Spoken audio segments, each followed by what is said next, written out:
Hi, I'm Dave from the Comics in Motion podcast, and you're listening to Genuine Chit-Chat. Hello there guys, and welcome to another episode of Genuine Chit-Chat. This week I am joined by Dan and Paul of the Superheroes For Dummies podcast. So if you weren't already aware, the Superheroes For Dummies podcast airs on the Comics in Motion network, and that's exactly where my other podcast, Star Wars Comics in Canon, airs.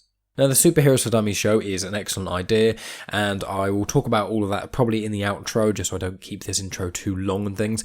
And just in brief, what we talk about is Dan and Paul basically starting the podcast, how they first got into reading comic books, and their favourite ones, TV shows and games relating to sort of superhero movies and comic book movies, as well as obviously the MCU and the DC movies.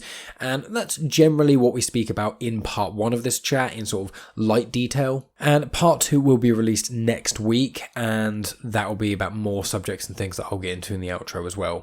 So without keeping this too long, I'm basically going to get things going in a moment. All the information is included in the description, including the social media for Dan and for Paul, as well as the podcast itself, Superheroes For Dummies. Really hope you guys enjoy this episode and things, and I'll be back at the end to give more information on part two, everything else I've been involved with guest-wise, more information about Superheroes For Dummies, and lots of other stuff too. So make sure you stay back for that. And anyway, here's Paul and Dan of Superheroes For Dummies.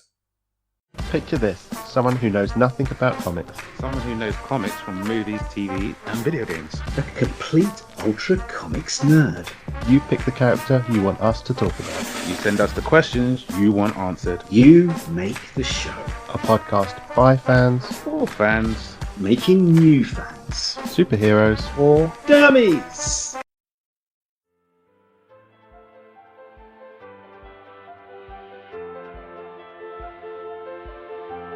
Welcome to Genuine Chit-Chat, where we have honest conversations with interesting people. And I'm your host, Mike Burton.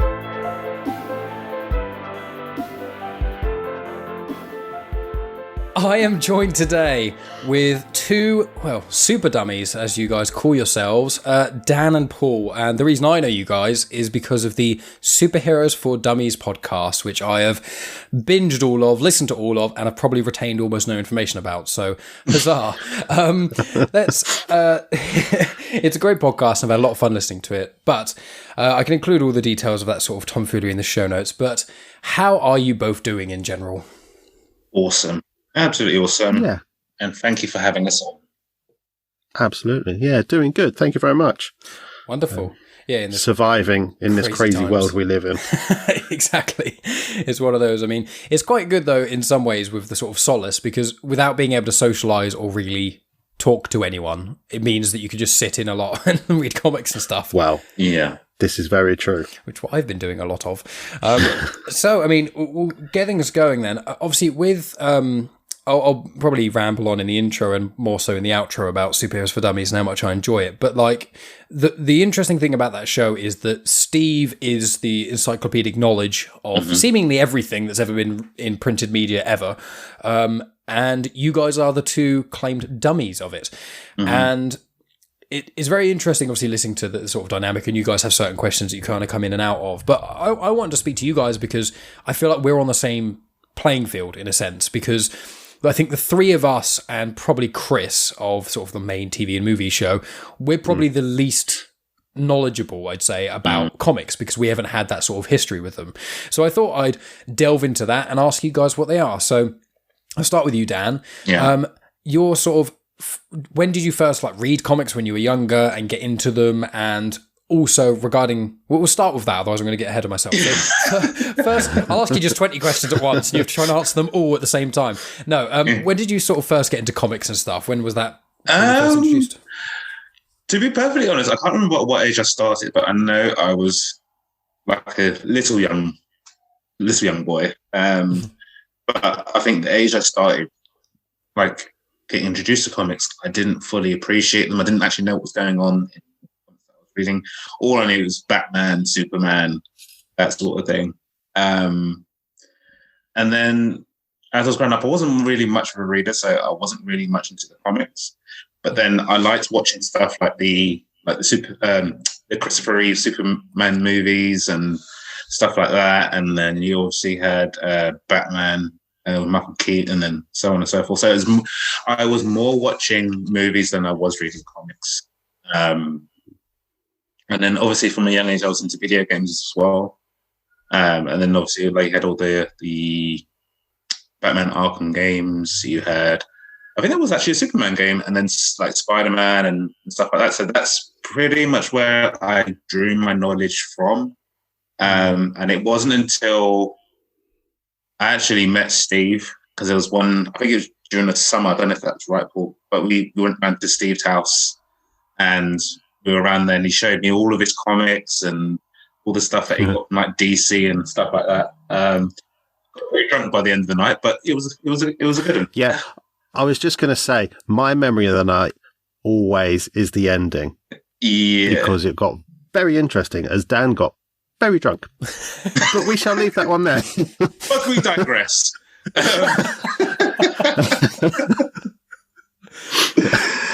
Yeah. Amazing. I think, I don't know if I've still got that video. I hope that video has been lost. It was nothing crude. It was just funny as fuck. But it was that. And then obviously Superheroes For Dummies came along. And then we started with Batman. And then basically both me and Paul started on the Batman reading list, which funnily enough was still on. As funny as as weird as that is. And then he brought us onto like Kingdom Come, MiracleMan, DR and Quinch. And it just reignited my love for comics. And I'm at the age now where I can actually just sit down and just read something, whether it be a book, whether it be a comic. I can actually do that now. So that is my origin story. Background. And it's my origin story. It's wonderful. My journey, which is still going. Yeah, hopefully this isn't the end of your journey. I don't want the twist to be the end of this podcast of just this is it. Stop. This is my final podcast. Anymore. Screw you all. I'm out of here. I'm going. Oh wait, I am home. Already there, done. Turn off the podcast, leave the Zoom call. Paul, then, how about you then? How did you get into comics and that sort of jazz? Well, much like yourself, we were talking just before we started recording. When I was younger, it was the Beano, which for those of you who don't know, which I guess would be Americans, because everyone else seems to know it, it's basically an anthology, humour, mag type thing, lots of different stories, very school kid type stuff. I think Dennis the Menace is the main thing people probably know, because I think that got like a animated show that I recall being awful on CITV or something. It wasn't their best idea. They're still going, I think, though. Somehow. I know there was a movie, I think, or am I thinking of Horrid Henry? I think there was a movie. I think there was a Dennis the Menace movie, yeah. Oof, rough. Don't want to think about that. No. But the thing is, I don't remember it, so it couldn't be that good, so... No, I don't think I even saw it. I think by that point I was out of it. I just remember the Beano and the Dandy when I was younger, and I remember the Beano being the best and the Dandy being crap. But I'd get the Dandy occasionally and read it and be like, "This isn't as good." But if after Beano and Dandy, like obviously that was. I think we're all different ages. I won't ask what you guys' ages are, but obviously the Beano's been going for Christ knows how long, probably longer than any of us have been living on this planet. So it's like, if it's gone past Stan Lee's age, then you probably think everyone's ever heard of it. So then after that, because like we all kind of vaguely had that, but obviously in varying degrees kind of, I don't know, fell off the horse, as it were, and then kind of got back on. Were you sort of more like Dan in the way that you watched like movies and TV series, and then it kind of just looped back round to Steve, or? So here is my main issue. My memory is terrible. So I had the Beano from primary school into secondary school. Then it's very blurry. Now I know I've seen most of the Superman films at some point in my life. I don't remember what I thought of most of them. And that's kind of how it goes until Steve came along. The saviour. Even now, like some of the films I've seen recently, I probably couldn't tell you what happened in them. He's terrible. Megan's like that. She has to watch a film 2 or 3 times before it actually sinks in. So, yeah. I mean, I was walking around today listening to a podcast, and about half an hour in, I thought, "What the hell am I actually listening to? I can't remember." That's how bad it is. Amazing. I mean, fair enough. To be fair, I mean, when I started, I was reading Beano and Dandy, and then I didn't read anything comic-wise for many years, except as I said before we were recording, I read the Marvel Zombies comics. I think I read like the odd thing, like a mate would have them, be like, "These are amazing, check that out." But I'd get all my I was a massive gamer when I was younger. Now I try and do everything at once. So I play games for like a couple of hours a week, and I also read comics and have 2 podcasts and do all these other things, because everything's like I'm like a kid with ADHD, but with everything all the time. So that's my problem. And so with that regard, it's like, I think what I got into it was gaming mainly. Like I knew, like I'd seen the X-Men animated series, and I'd seen some of the, because where I was born in the early 90s, so the MCU kind of came as I was a teenager. So in that regard, I've been kind of brought up with the MCU and all that jazz. But video gaming, like I remember playing the Spider-Man games on PlayStation 1, and that was like, that's how I knew about Spider-Man and stuff. And then Venom was in it, and Daredevil, and randomly, and I've just got this vague peripheral knowledge of just some, like you say, like I know certain things, like with Batman, for example, I knew about Robin and I knew about Nightwing and stuff. And I listened to that episode of Superheroes For Dummies, and I was like, oh, I know nothing. Like I know like the footnotes of a blurb of one issue. Yeah. I know what you mean. There's lots of little bits of information in there, but I have no idea how they got in there. I vaguely remember playing the X-Men game on like the Mega Drive or something. But I don't remember what happens in it. I just remembered I played it. And I remember I watched the animated series. Could tell you what happens in it. Oh, I'm the same. I can't remember anything except Jubilee's a character who I did not recognise anywhere else. And Gambit throws cards. Yes, that bit I know. Yeah. It's weird though. Got nothing. It's weird. Like I said, like when I was a kid. So as a kid, I was aware of like Batman, Superman, X-Men, Spider-Man. I was aware of them, but knew nothing about them. And then, you knew like the basics, like Spider-Man, or Peter Parker was bitten by a radioactive spider, but you don't know really much about it. Like there was, like you could talk to Steve about it, and they'll be like, "Oh, I don't know that. I don't know that much." Then. Yeah. Yeah, I mean, that's what I found, is that I thought, because with your guys' show, like, I think, I can't remember the first one I listened to, but it was a character that I knew of, but that I didn't listen to the Spider-Man one initially, and I didn't listen to the Batman one initially, or the Superman one, because I was like, I know about them. And then when I listened to one of the other, I can't remember what episode it was, but I listened to one of them, and then the amount of detail that went into it, I was like, oh, okay. And I was kind of like, I want a podcast that is not like a Joe Rogan podcast or anything. I was like, I just want to listen to something that wasn't music, but I don't really want to have to commit to anything I had to give all my attention to the whole time. So I was like, I'll listen to this. And then I chucked on I think it's the Spider-Man one. And I was like, I know loads about Spider-Man. Come on. And I listened to it and I was like, oh, no, I don't. I know literally fuck all. I know like 5 minutes from like 2 games and then the movies, and that's all.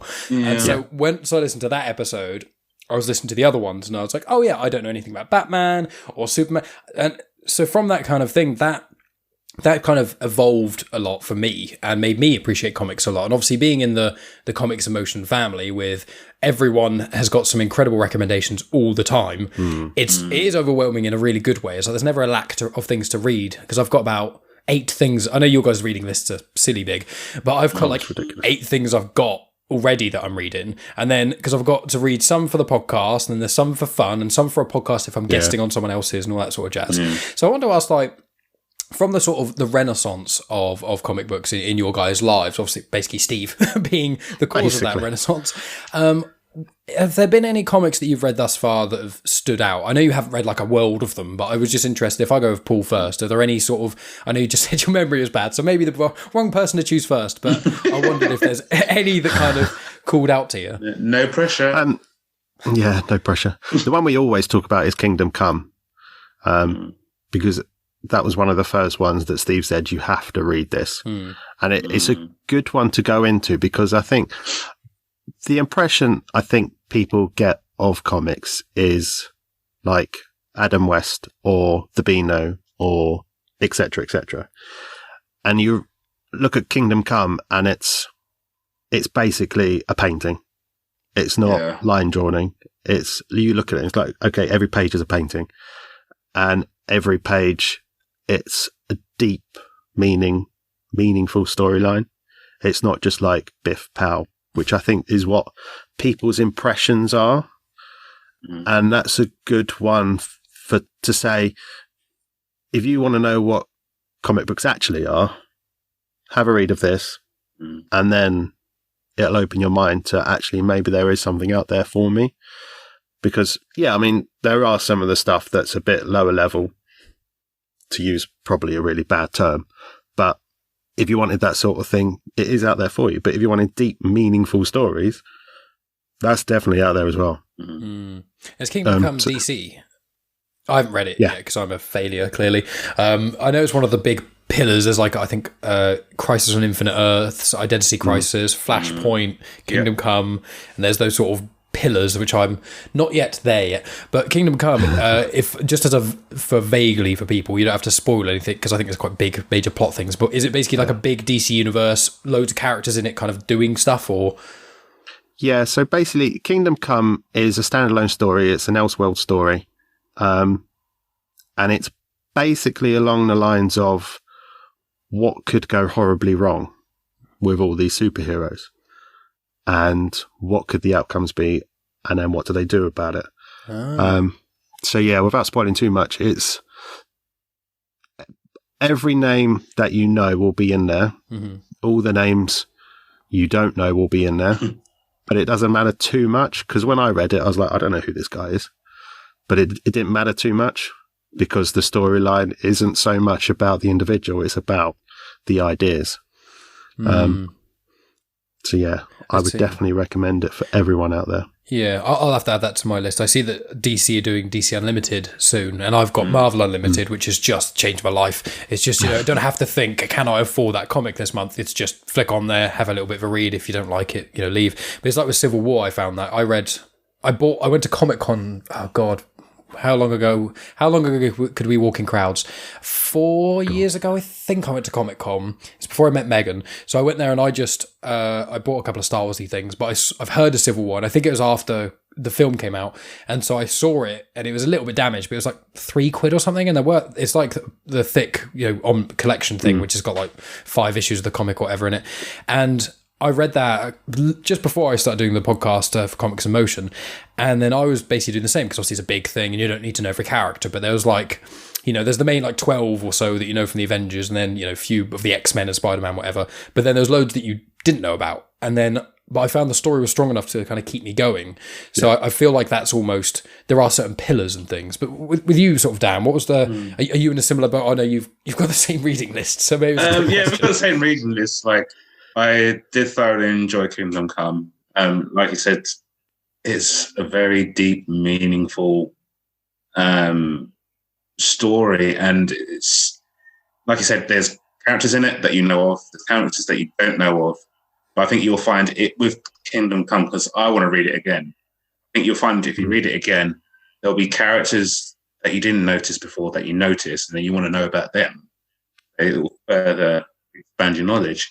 But the one that probably stood out for me, and I'm currently in the middle of finishing book 3 of, is MiracleMan. I ordered that today. I ordered the 3 books today. So I'm excited for them. You, sir, are in for a friggin' you're in for a treat. Go on, tell the audience what it's all about. Well, not all about, but So it's set in, if I'm right, it's set in the 1980s, and it's about a journalist called Mike Moran, who, again, you guys talking about memory retention, same thing with me. I think he was visited by a being who's bestowed powers on him. And he was kind of like Shazam, where he has a specific word that would turn him into miracle. And his magic word was Kimota. And Kimota is atomic, spelled backwards. and it basically turns him into this superhero. And I don't want to say too much. I won't go too much further into it, but it's basically set in London, 1980s London, which is absolutely amazing. And with this one, it kind of makes you think. It was like, what would life be like in the real world if super beings actually existed? And it's a very thought-provoking series of books. And like I said, I'm only on the third book, but this third one, that's what I'm going to say. But it's absolutely, it draws you in, it keeps you reading. And I mean, I've read like Batman's like Year One, Dark Victory, Long Halloween, and those are all amazing classic books.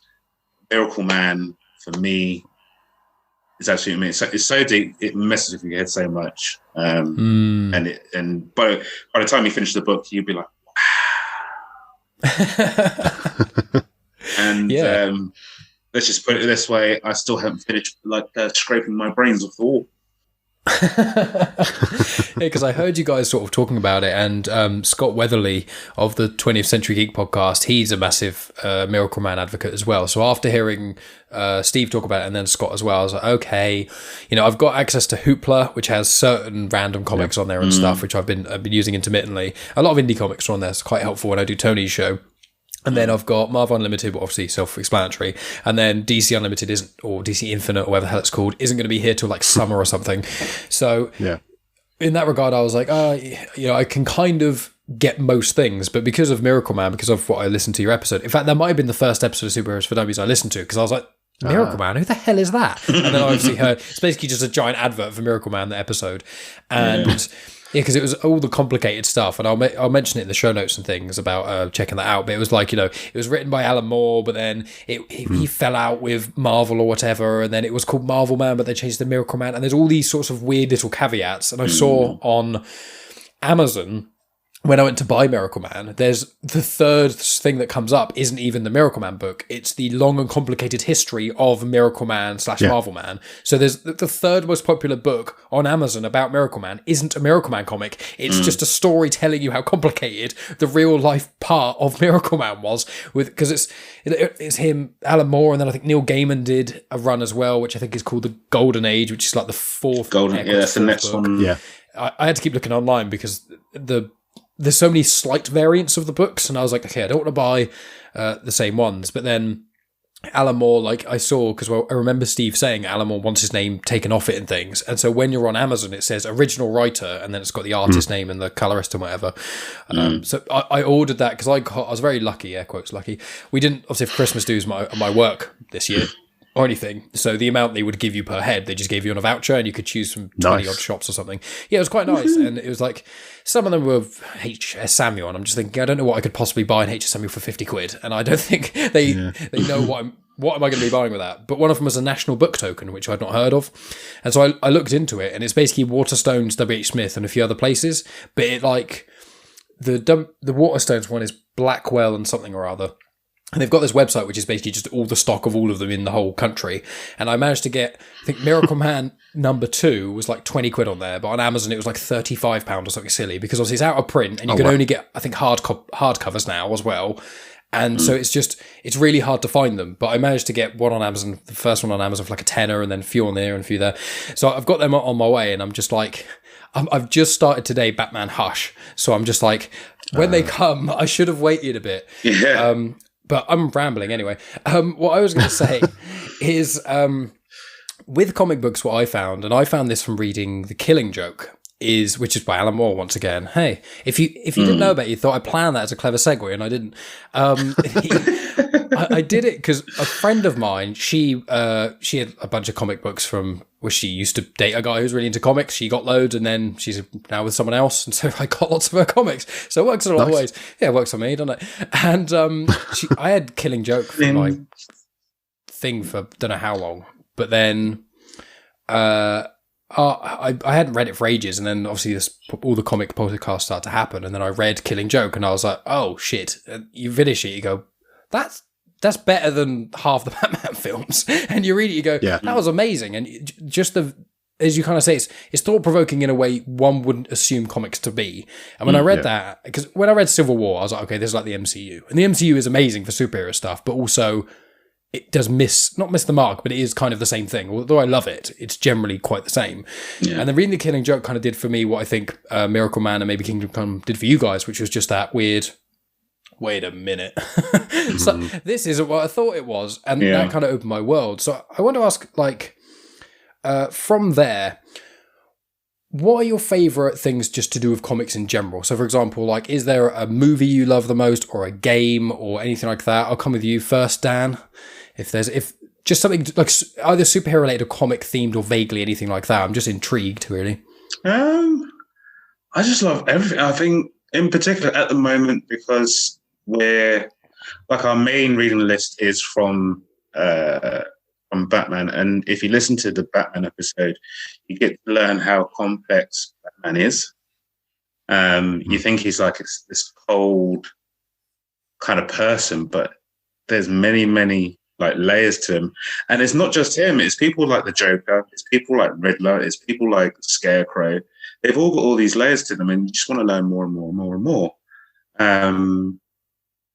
And reading that, I think that's what like reignited my passion for reading comics and stuff like that.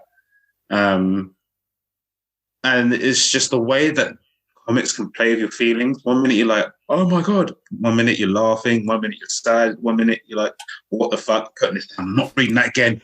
And then 5 minutes later, you're walking back, goes, okay, I'm going to finish it, but I'm not going to like it. You know what I mean? So, it's just how, like, I used to think all comics was good guys, bad guys. The bad guys done something terrible, so the superheroes come in to stop them, and da-da-da-da-da-da-da. But there's all these layers in between from start to middle to end. So yeah, man, it's just that's pretty much it. It just plays with your emotions. What about you, Paul? Yeah. No, that's very true. Comics are annoying because they drag you in. I recently changed. Yeah, basically, I recently changed my job, and my last job, they were basically downsizing in a not very nice way. So for the last 3 weeks, I was just basically sat there with my Kindle reading comic books, and as soon as I would finish one, another one would immediately draw me in, and that's just what they do. Like, I think I read. I started reading one of the Dark Knight's Metal book, and it made a comment about the City of Owls. I thought, oh, actually, I haven't read that yet. Maybe I'll read that first. So I read The Court of Owls, then The City of Owls, then Death in the Family, then Death of the Family, and then next thing I know, it's 3 weeks later. I haven't done any work, but I don't care anymore. I don't work there no more. No, exactly. Yeah. They don't want me, so why should I do any work for them? But that's what they do. And I think the Marvel Cinematic Universe is the first major attempt to kind of get that. But they're great movies, but they also miss a lot out. And there's a lot of characters that are missing out because they've just been put into the bunch. And I think we actually talked about it when we were talking about, it was either MiracleMan or Captain Britain. And we were talking about, what should they do for a movie? And we kind of said, well, do we want them to do a movie? Because I think it was Captain Britain, because it would just end up with another Avengers movie with Captain Britain in it. We don't want that. We want to see Captain Britain. And I think that's where TV shows seem to be getting it better.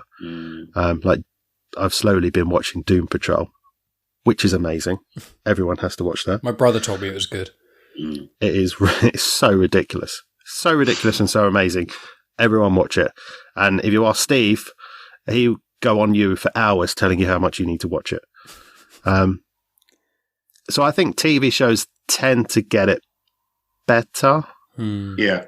But they're also on the edge of, if they get it wrong, you'll never see from it again. Yeah. I think prime example is like Daredevil. Nothing against Ben Affleck's Daredevil, but the Netflix TV series is actually absolutely top notch. Yeah, I was actually going to sort of cling and link, both wrong words. I was going to clink it on. I was going to connect it to that because I watched the first series of every Marvel Netflix show. I watched the first series of, and I also watched series 2 of Daredevil, and I also watched The Defenders, and then series 2 of Jessica Jones bored me. Iron Fist was trash, and I didn't even finish that, if I'm honest. And then I was watching them with my mate as well. He used to come over mine like once or twice a week, and we would just watch TV shows. We used to watch Walking Dead together, and then around series 6 or 7, whenever Negan came into it, we lost interest and stopped that.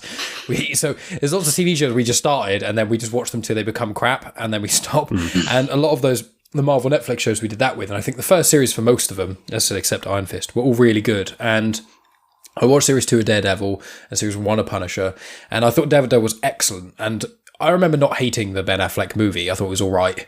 But then, you watch the Netflix one, you're like, oh shit, like Daredevil's cool. What?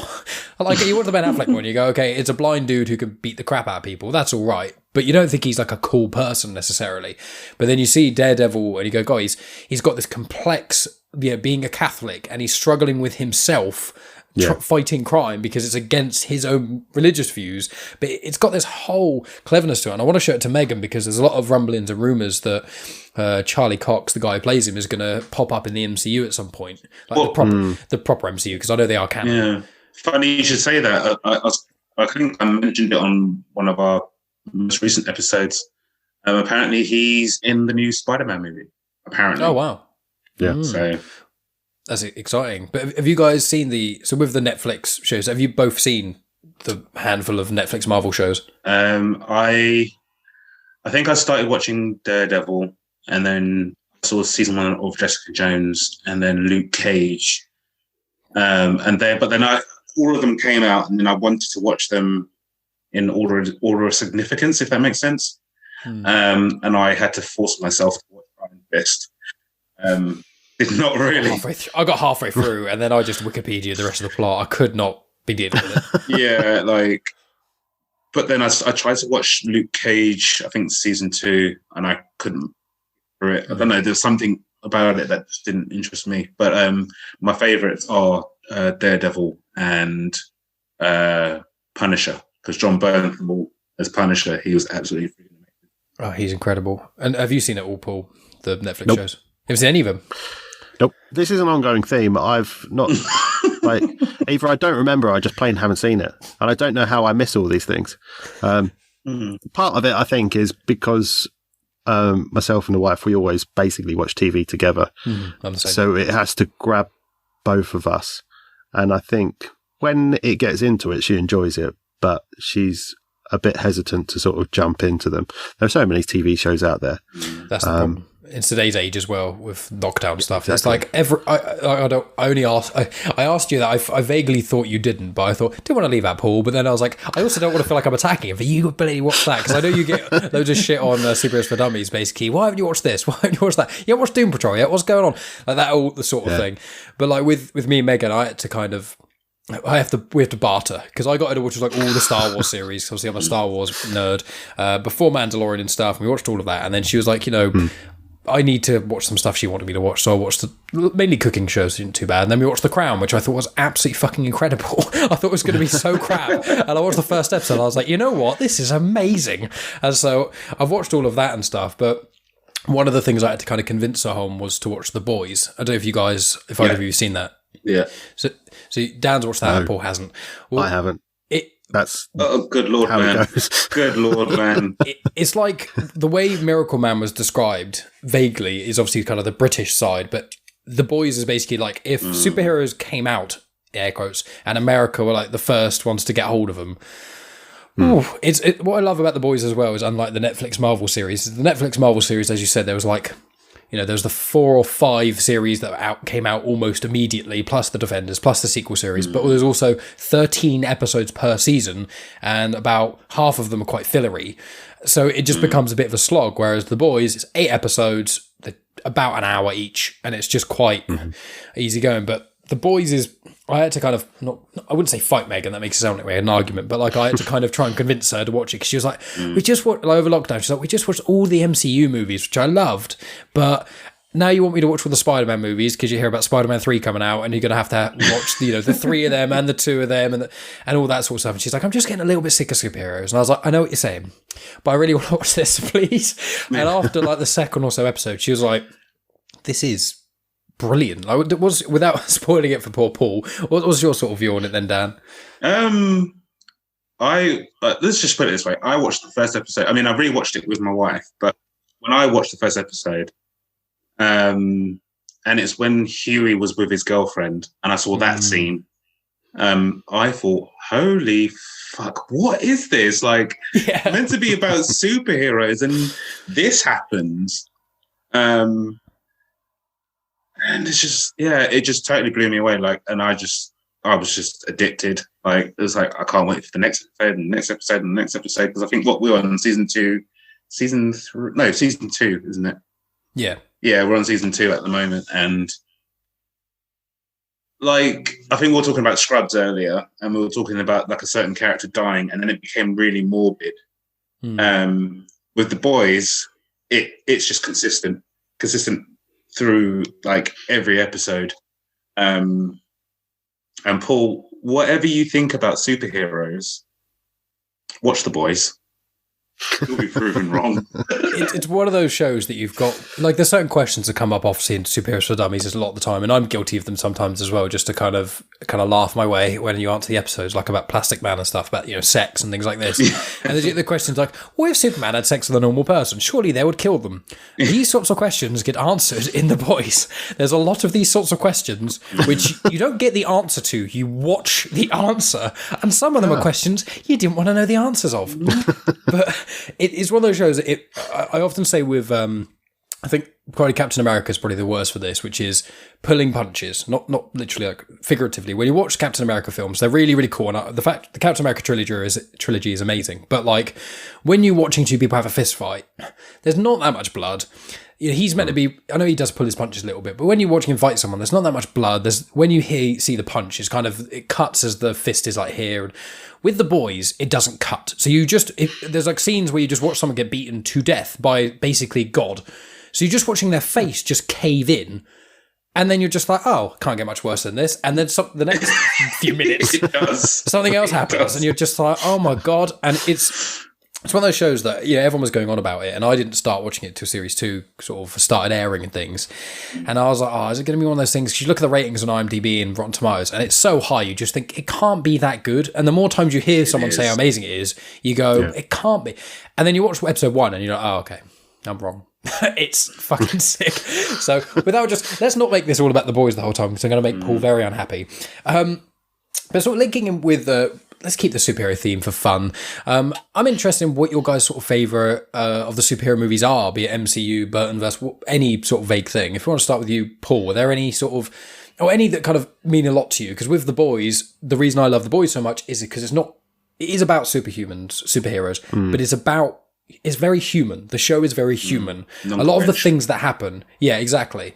And a lot of the things that happen, there's these moments where you can feel it in your chest. You're like, Jesus, that cuts deep. Like, it's not like someone dies necessarily, but someone says something and you're like, whew, didn't need that bit of like raw life served to me. And that's what I really like, of that human sort of feel to it. So with that in mind, for me, I don't know what my favourite, I think Dark Knight is probably my favourite one, but I would maybe even argue if that's a superhero film because it's so gritty and real. But I didn't know what your guys' sort of favourite, in air quotes, superhero films are. Yeah, I think the Batman ones are quite good at that because it's Batman and he's not just a superhero. Mm-hmm. Yeah. He's kind of a human with lots of money. And a lot of time on his hands. Yeah, exactly. Basically. And it means that he's got a lot of the complexities. I don't know. This is a problem that the Marvel universe has in their films, is it is kind of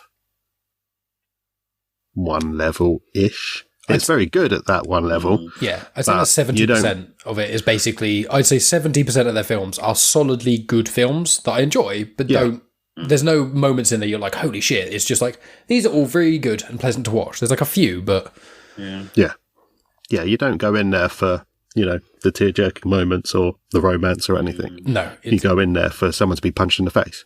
Well, yeah, and then for someone else who's better than them to punch them hard. It's basically... Yeah. Basically. I suppose, Marvel has this very...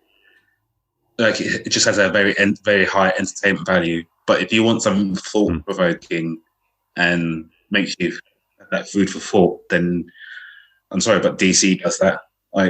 You had Superman versus Batman, and you had like you said, you had the Dark Knight series. That's what it does. In the stage of my journey, like my comic journey, I just want to either blow my mind or let me. When I put down the book, I'm still thinking about that chapter that I just read, and I feel like DC does that. Yeah, I'd be inclined to agree with you. I mean, it's like a good example of that is Joker, the film, which I personally loved that film, but obviously it's not. That was the film that just jumped into my head. Yeah. It's one of those films where it's about an air quotes a superhero or supervillain, whatever. But it's like the film itself is nothing about any of that. There's like 2 minutes, if that, of anything to do with anything else. But the rest of it is just someone breaking, and that's basically the plot. It's brilliant in that way. And I will say, with the MCU movies and a lot of those things, they're not that thought provoking. I mean, I think Infinity War did a great job of that, but that's because the end happens, and then you're like, oh shit, and then. It is hard because when I try and think what my favourite ones are, it is basically Dark Knight, Infinity War, Endgame, and probably Thor Ragnarok. But it's they are quite similar in a lot of ways. But with DC, I think their films are a lot more. It's almost like a lucky dip because you've got films like I don't think Batman vs Superman is amazing. I didn't enjoy that very much.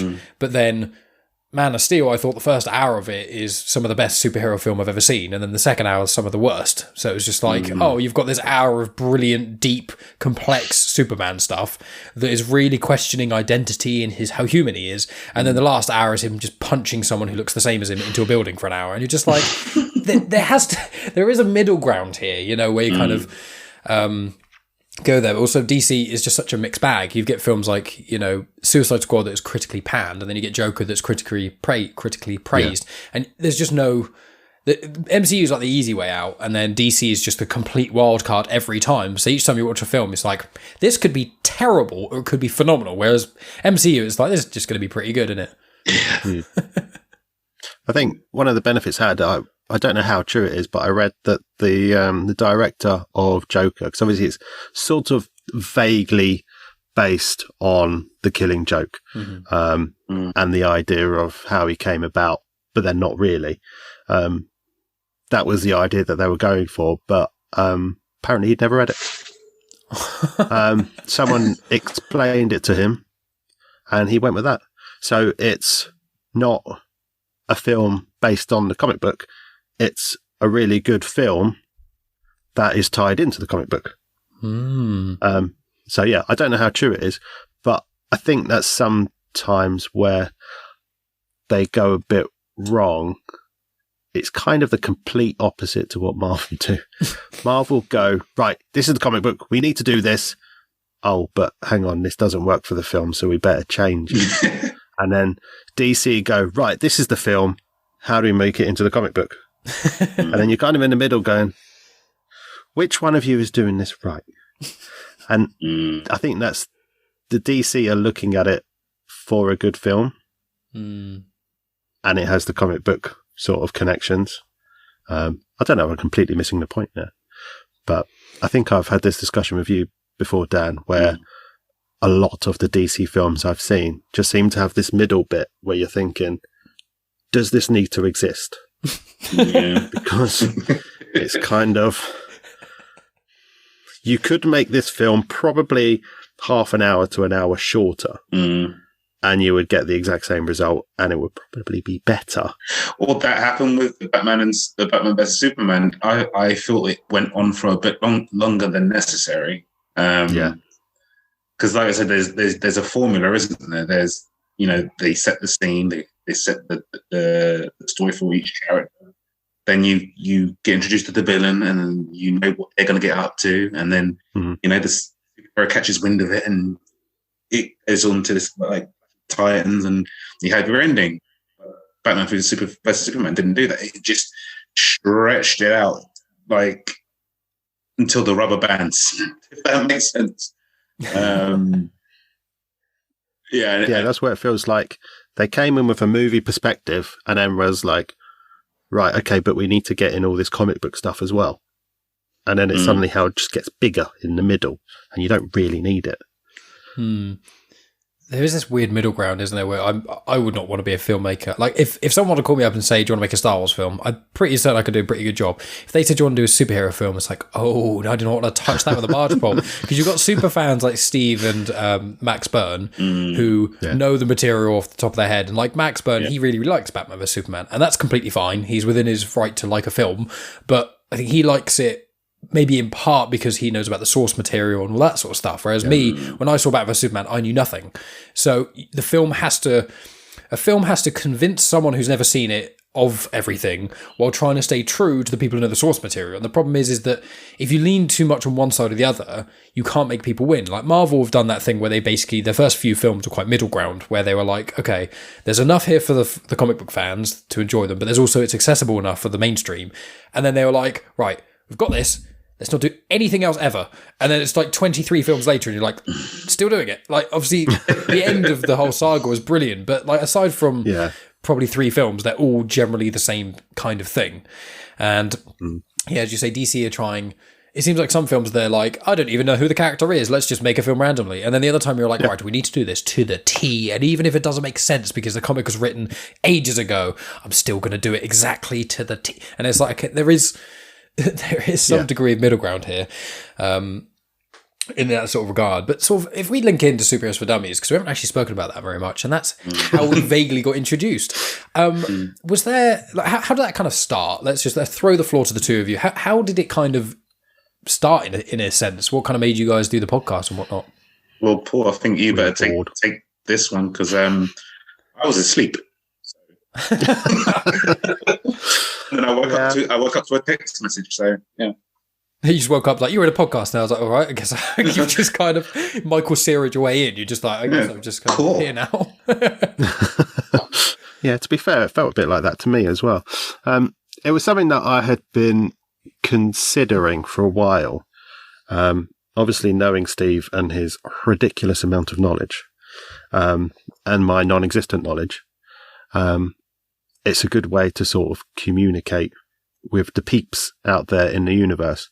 And then obviously Dan, somewhere in the middle, a lot with the movies and the video games to kind of tie it all together. So yeah, I've been thinking about it for a while, and then I just dropped the boys a message saying, what about this? And then the next thing I know, Steve's like, okay, yeah, it's done. I'm on it. Right. So, apparently he'd been pondering about a show in which he answers questions from the peeps. And a discussion had been had about him having a show on the network. I did not know any of this. So when I came to them with the idea, Steve was like, yeah, okay, done. Green light. Oh, okay. So yeah, that was kind of it. And then we kind of muddled it together. We put together the Batman episode as a sort of pilot. We thought we'd start strong to try and get people interested. And yeah, it kind of exploded. We didn't really, I think we just sort of thought it was a good idea to get together because it was pretty much right at the beginning of lockdown that we started it. Yeah. And that was part of why I thought, well, now or never, really. Yeah. And he just kind of went, okay. And it happened, as it sometimes does with Steve. You come to Steve with an idea, and next thing you know, he's built a boat and he's in front of you with it. He's like, okay, where are we going? The whole thing, the whole experience, like the whole Superheroes For Dummies thing has been absolutely amazing. And like anybody who's listened to, it's kind of funny because it actually is a journey for, especially for me and Paul, it actually is a journey because you got the two of us who've never ever done a podcast in our life. Actually, we did have like the podcast with your wife for a little while, but that was just like a little thing that we had for a little bit. But other than that, we've never done like a podcast. And if you listen from episode 1 up to now, you will hear how amateurish we were when we started. Like all the way through to now. Like now you just can't shut us up. Like we'll come up with questions, we'll make statements, and listen to me now. I'm absolutely babbling and I can't stop. It's good. It's what I want. Yeah, but man, it's just absolutely amazing. So thank you, Paul, and your amazing brain. Oh, you're most welcome. It's not often it gets called amazing, so I'll take that one. Well, it's amazing. From my perspective, it's amazing too. So there you go. Oh, and it's been recorded and it's going out there on the interwebs. That's true. I'm going to have that as my ringtone. Just me and Dan say, Paul, it'll be your alarm every morning. You can just wake up to us going, Paul, you have an amazing brain. Do you know that? Just get loads of people you know and record them saying compliments to you. And that can be your alarm every morning. Just people being nice to you. God, that'd be a lovely way to wake up one day. Yeah. Well, I'll send you the sound file then. Motivational way. If you could, yeah. No worries. It's funny with podcasting because, like, and that's the end of part 1. Thanks as always for tuning in, guys. Part 2 will be out next week at the usual time, which will be on the 7th of February. So make sure you tune in for that. And if it's past the 7th of February, then you can go ahead and listen to part 2 already. Huzzah!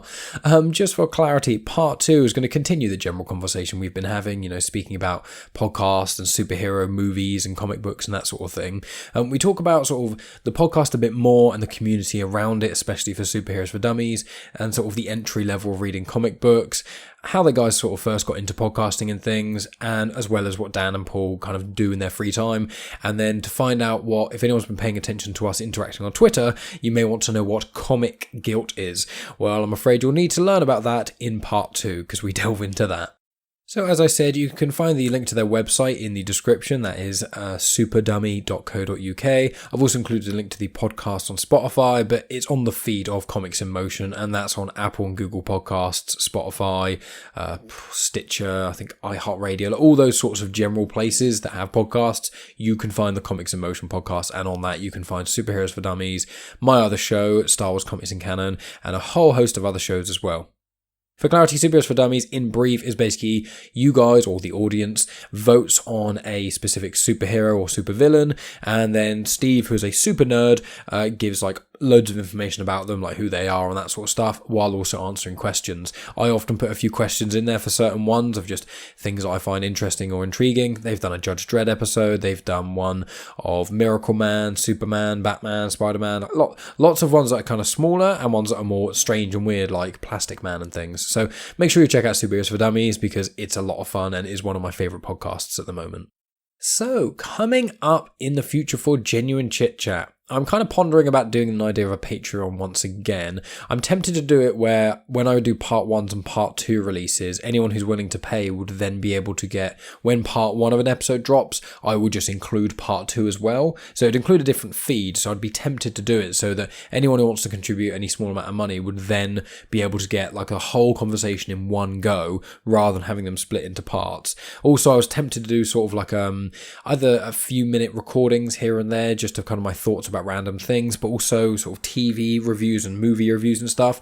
Me and Megan watch quite a few TV shows and movies, and a lot of the time I can't be bothered to post about it on social media, but if I just flick the on button and talk into a microphone for 10 minutes, that could work quite well. And as I said, we do watch quite a lot of stuff with variety. We watch The Crown, we've watched The Boys, we're watching The Witcher at the moment, we've watched Modern Family, It's Always Sunny in Philadelphia, Big Mouth, South Park, Rick and Morty, like documentaries, movies. Recently watched Back to the Future again for the first time in ages the other day. So I'm quite tempted to make a Patreon this year and then just have recordings of me doing movie reviews, as well as having part 1s and part 2s of episodes come out when part 1 comes out, so you'd get early access, and also the feed would mean that you actually get it all in one episode rather than being split. So I'd like to know if any of you guys have any thoughts on that. Anyone, I would love for you to email me and just tell me your thoughts on that. It doesn't mean you have to commit to going into it, but it was something I'm kind of pondering and things, because what I'm trying to do is podcasting costs me about 10 quid a month, and then I'm also getting Zoom Pro, which cost about another £12 a month. So it's not a lot of money, but podcasting costs me about £20 to £25 every month. And I was thinking, if I could just make those costs back, it would mean that this passion project would just then be a free passion project, and then any additional money made on that I could spend on advertising or something like that, maybe on Instagram or something. I was about to say Facebook, but I'm not doing that again. I've been down that road, and advertising on Facebook's not only rubbish, but no one really uses Facebook anymore. So fun times. But I want to kind of voice that before I delve into what else is coming up, to kind of gauge what you guys all think. If anyone has any thoughts on that, please let me know. But if I do implement that, I don't know how long it will be till I actually get off my bum and do that, but we shall see. So, in addition, what have we got coming up in the next few weeks? Well, obviously, next week's going to be the next episode of Superheroes For Dummies. After that, I'm doing a conversation with a gentleman called Jack of the Just Conversation pod. Now, he hasn't been on the show before, but I've been on his show. So, it kind of gives me a bit of reason to, normally I don't like to name the actual guests that I'm having on the show just in case anything goes wrong, but Jack's a really cool guy, and I'm sure things won't go wrong in that regard. As well as that, Steve from Superheroes For Dummies, who's been on the show before when I spoke with BZ the Voice about his Green Lantern fan film. Steve should be coming on the podcast at least another 2 times in the next several months. When the Snyder Cut comes out of Justice League, I'm hoping to have like a roundtable discussion. There's probably going to be about 5 of us talking about that film. So that'll be released probably end of March, I presume, depending on when or if it comes out in the UK. So that will be on the radar in a couple months' time. I've got another podcast planned with Steve about something else, which I won't go into yet, as another guest and things. I've got a few other things sort of in the pipeline. I chatted with one of Tonya Todd's friends who've been podcasting for a long time, and I really want to have her on the show, so I'm probably going to plan that. There's another individual who's contacted me about a DC fan film that they've made, who's a friend of BZ's, so I might be having them on the podcast as well. And I'm kind of reaching the feelers out to get some other people on the show too, as well as some of the other guys in Comics in Motion, because it's always fun to talk to those guys. So that's kind of what you can expect at the moment. So when I have Jack on to talk about random things, it's going to be quite a long conversation, but we're going to talk about sort of moral questions and things like, is there a such thing as good and evil? Is corporate punishment ever really validated? All those sorts of ideas. So it's going to be quite a fun one in that regard, so I'm looking forward to that, but that's generally what you can expect at the moment. And then lots of the other things I've been guesting on. So the last couple of weeks have been mental. All the guest spots I've just been all coming out and whatnot. So, I mean, I was recently on the 20th Century Geek podcast talking about Batman. Myself and Megan were on there. And that's Scott Weatherly, who's been on the show a couple of times. And, Scott Weatherly, he's another one I'm going to have on the show at some point soon to talk about H.P. Lovecraft, because we tried to last year and got completely sidetracked by it. But yeah, when I was on 20th Century Geek, we spoke about the 66 Batman with Adam West, and then the 2 Burton Batman movies from 89 and then the early 90s. So there's that, and then part 2 will be out in a week or so, and we talk about the Joe Schumacher films and the animated film Mask of the Phantasm, and then part 3 will be out a little bit later after that, and that is the Dark Knight trilogy. So that's one sort of bout of collaborations I've been doing. Also on the Comics in Motion feed, I've been on Mandatory Marvel and DC recently to talk about the new 52 Batman story, Death of the Family, featuring the Joker. I was also on a recent episode of Indie Comic Spotlight where me and Tony spoke about Mark Russell's run of the Lone Ranger comics. Also a little bit earlier, which was in December, I was on Comics on Trial and I was prosecuting Star Wars The Rise of Skywalker against Tony, and Megan, my girlfriend, was the judge in that. And I've also appeared recently on an episode of the Ragbag podcast. I think the newest one, if you go to about 16 or so minutes, I'm on there, so you can check that out as well. And another podcast that Frank Burton's got his hand in, I will be involved in that, I think coming out in a week or 2 as well. I've also been on the Tonya Todd's 52 Love podcast as well. I can't remember when that's airing, I'm pretty certain it's soon. But I'll keep you guys posted on that. And if you want to hear me, Tonya, and Megan talk, then you can listen to the last episode of Genuine Chit-Chat, number 114. We spoke about Wonder Woman 84, as well as her new podcast, 52 Love. So that is more or less all the things I've been involved with at the moment. As I said, there's quite a few things here and there. And then the last thing I always like to kind of talk about right at the very end is my other podcast, Star Wars Comics in Canon. I tackle a character or a comic arc or mini-series in the Star Wars canon. And the most recent one I tackled was about Dr. Aphra. Dr. Aphra first appeared in the first run of Darth Vader comics. She's a rogue archaeologist. She's kind of like the opposite of Indiana Jones. She's quite bad and steals things and kills people and stuff, but she's very, very interesting. She's got 2 homicidal droids by her side. One's called 000, which is basically C-3PO if you liked draining people's blood and killing them. Like, that's the kind of characters in this. It's really, really cool. And the recent episode I did, number 42, that was of the second volume of Dr. Aphra comics, where she has an ancient Rura crystal, tries to sell it at an auction, and things go horribly wrong, including Darth Vader showing up. So if you want to listen to, you don't have to read the comics to understand it. You don't really have to know that much about many things. I try and explain things so that each episode you can kind of listen to is strong enough by itself, but it also encourages people to go check out the comics for those extra details and things. So, if you're into Star Wars and you don't really know where to start, you can, listen to that podcast. It will kind of give you a good amount of groundwork for certain things. Or you can check out the back catalogue. I've tackled episodes on Kylo Ren, Darth Maul, how C-3PO got his red arm, lots of things like that. And if for some reason you don't want to go on the feed of Comics in Motion, but you do want to go on YouTube, I've started uploading those episodes onto YouTube now. I think I'm on about episode 20 has been uploaded on YouTube, and episode 42 of Comics in Canon is out at the moment. So I'm trying to upload 2 episodes of Star Wars Comics in Canon to my YouTube channel a week. So eventually I catch up so that brand new episodes will go on there as well. The new episodes are exactly the same as the episodes on the Comics in Motion feed. It's just that some people listen on YouTube, and I include a small little picture of the comic cover on there as well. So that's the sort of stuff you can look forward to, guys. Let me know about Patreon and your thoughts on that. Share some love with the guys from Superheroes For Dummies. Go on their Twitter, tweet at them or retweet their stuff, whatever you kind of want to do, and let me know what you thought of this chat. And as always, guys, thank you so much for listening. I really, really appreciate it. Follow me on social media at Genuine Chit-Chat, where I post many photos of the Star Wars comics and things, including panels and the covers of them. I post snippets to all these episodes and things. If you're unsure about an episode that's coming out, you can check out a 30 to 60 second snippet on that episode and things as well. I also post occasional photos and videos of my tortoise on my story. She's only like 1.5 years old, so she's really diddly and very cute. And other stuff I generally post on there when I've been watching movies and whatnot, little screenshots of that. So that's all of the stuff about me at the moment. Thank you as always, guys, and I'll talk to all of you next week.